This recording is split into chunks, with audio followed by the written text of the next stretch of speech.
United States is now deep into a rapidly escalating military confrontation with Iran, a conflict that American officials say is being fought with unprecedented speed and precision. The operation, known as Operation Epic Fury, began in late February 2026 when the United States and Israel launched coordinated airstrikes against Iranian military targets, marking one of the most significant escalations in Middle Eastern geopolitics in recent years. The campaign was authorized by U.S. President Donald Trump and is being executed by the U.S. military in partnership with Israel. The stated objective is to dismantle Iran's missile and naval capabilities while preventing the country from obtaining nuclear weapons. During a Pentagon briefing as the war entered its second week, U.S. Defense Secretary Pete Hegseth addressed the American public, offering a blunt assessment of the conflict and its stakes. His remarks combined personal reflection with strategic messaging about the direction of the war. He began by speaking directly to Americans, particularly veterans and military families. Drawing on his own background as a soldier who served in Iraq and Afghanistan, he emphasized that the confrontation with Iran is deeply personal for many in the U.S. military community.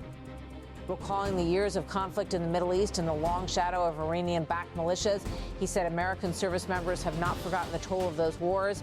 Hegseth said the Iranians have targeted and killed thousands of my American brothers.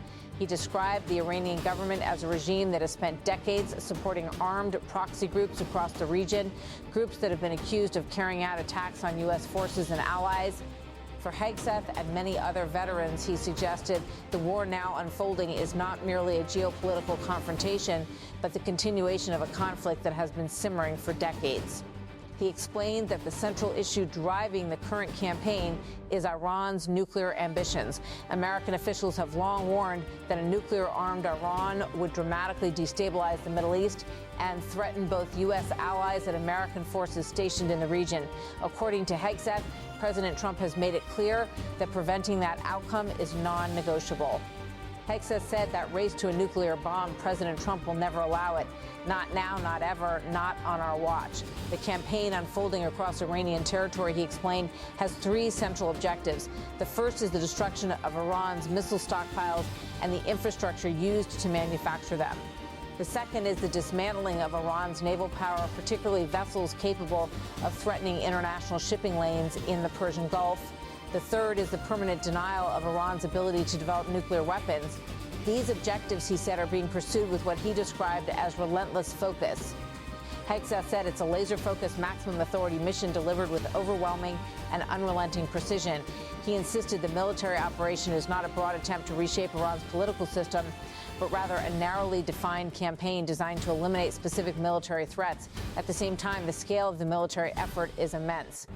U.S. forces have launched thousands of strikes across Iran, targeting missile sites, military bases, naval vessels, and industrial facilities connected to weapons production. The secretary warned that the campaign is entering an even more intense phase. Hegseth said today will be yet again our most intense day of strikes inside Iran. The most fighters, the most bombers, the most strikes. The United States and Israel currently possess overwhelming control of the airspace over the battlefield, allowing American and allied aircraft to strike targets across Iran with relatively little resistance. That air superiority, officials say, has enabled rapid destruction of key elements of Iran's military infrastructure. Hegseth said, we're winning decisively with brutal efficiency, total air dominance, and an unbreakable will to accomplish the president's objectives. According to U.S. military officials, Iranian missile and drone capabilities have already been significantly degraded. General Dan Kane, chairman of the Joint Chiefs of Staff, reported that Iranian missile attacks have dropped dramatically since the beginning of the campaign. U.S. assessments indicate that Iran's missile launches have fallen by roughly 90%, while drone attacks have decreased by more than 80%. These declining numbers, American officials argue, are evidence that the campaign is working. Military analysts within the Pentagon monitor the battlefield daily through intelligence reports, satellite imagery, and battle damage assessments. Determining whether a target has merely been damaged or completely destroyed requires careful analysis, particularly when underground facilities are involved. But the broader trend, officials say, is clear. Iran's ability to project military power is declining. The secretary also sought to reassure Americans that the conflict will not resemble the long and costly wars of the early 21st century. Many Americans remain wary after decades of war in Iraq and Afghanistan, conflicts that began with limited objectives but evolved into lengthy nation-building missions. Hegseth insisted the current campaign is fundamentally different. Hegseth said this is not 2003. This is not endless nation building under those types of quagmires we saw under Bush or Obama. He argued that the United States has learned from those experiences and that the current strategy focuses on speed, precision, and limited objectives rather than occupation. Hegseth said those days are dead. Instead of deploying large ground forces, the United States is relying primarily on air power, naval operations, and precision strikes. This approach, he said, allows the military to achieve strategic goals without becoming entangled in a prolonged ground war. Still, he emphasized that the final timeline for the conflict rests with President Trump. Military leaders, he explained, provide daily assessments of battlefield progress, but it is the president who ultimately determines when the mission has been accomplished. He described Trump as controlling the throttle of the war, deciding how quickly or slowly operations proceed. The briefing also addressed the broader geopolitical implications of the conflict.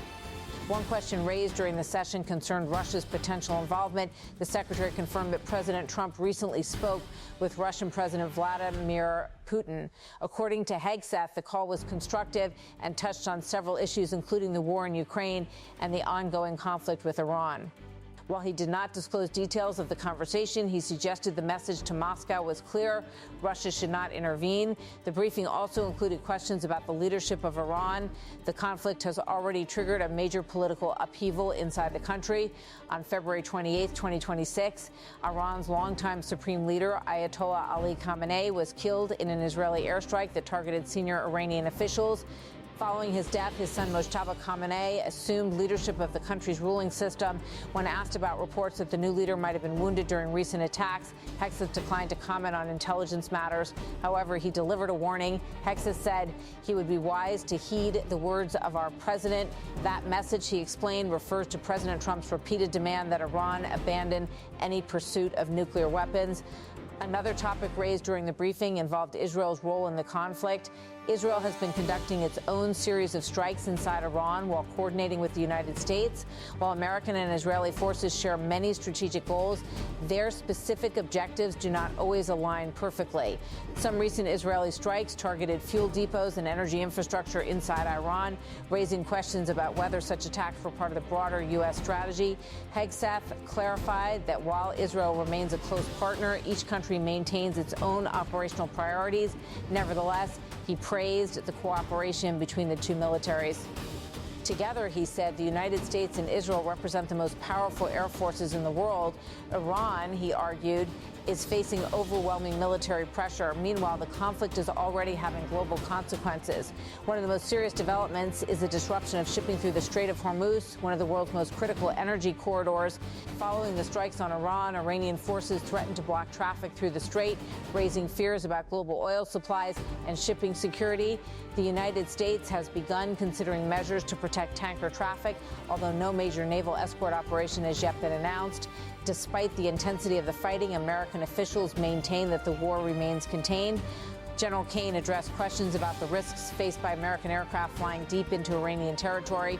He said that many of Iran's most advanced air defense systems have already been neutralized. As a result, U.S. fighters are able to operate over Iranian territory with relatively little resistance. However, he acknowledged that every military operation carries risk. American forces remain prepared to conduct search and rescue missions should any aircraft be shot down. Operational details of such missions, he said, cannot be discussed publicly. The war has already come at a cost. Several American service members have died since the conflict began, and military leaders have been attending ceremonies honoring those losses. Speaking about the sacrifices made by soldiers and their families, Hegseth reflected on the emotional weight carried by military leaders during wartime. He concluded his remarks with a passage from Scripture. Hegseth said, "Blessed be the Lord, my rock, who trains my hands for war and my fingers for battle." He continued by invoking protection for American forces. Hegseth said, "May the Lord grant unyielding strength and refuge to our warriors, unbreakable protection to them in our homeland, and total victory over those who seek to harm them." The conflict remains fluid, with both sides continuing military operations. Iran has responded to the strikes with missile and drone attacks against U.S. military installations and regional allies, although those attacks have decreased as Iranian launch capabilities are degraded. Meanwhile, political debate continues within the United States. Supporters of the war argue that it is necessary to eliminate Iran's nuclear ambitions and weaken a regime they view as a long-standing sponsor of regional instability. Critics warn that the conflict could spiral into a wider regional war. There have already been protests in several American cities opposing the strikes and the assassination of Iran's supreme leader. As the bombing campaign intensifies and the geopolitical stakes continue to rise, the coming weeks will determine whether Operation Epic Fury achieves its stated objectives or ushers in a new and uncertain chapter in the long history of Middle Eastern conflict.